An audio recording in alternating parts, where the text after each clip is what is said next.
Le 1er octobre 2018, la France apprenait le décès de Charles Aznavour à 94 ans. Le chanteur français, notamment connu pour ses titres La Bohème, Emmenez-moi ou encore Je me voyais déjà, s'est éteint des suites d'un problème cardiovasculaire dans son domaine des Alpilles, dans les Bouches-du-Rhône. La veille, il avait dégusté une propézienne et sirote d'un thé vert en compagnie de son ami Michel Leb, le dernier à l'avoir vu en vie.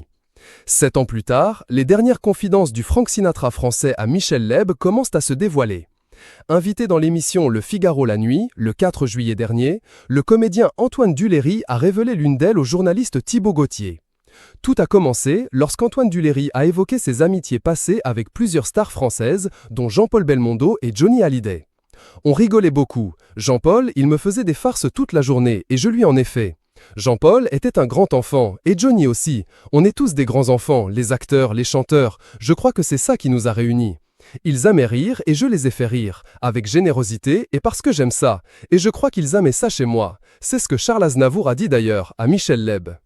Quelques heures avant sa disparition, le chanteur de 94 ans aurait en effet parlé d'Antoine Duléry, avec lequel il avait déjeuné dans la semaine.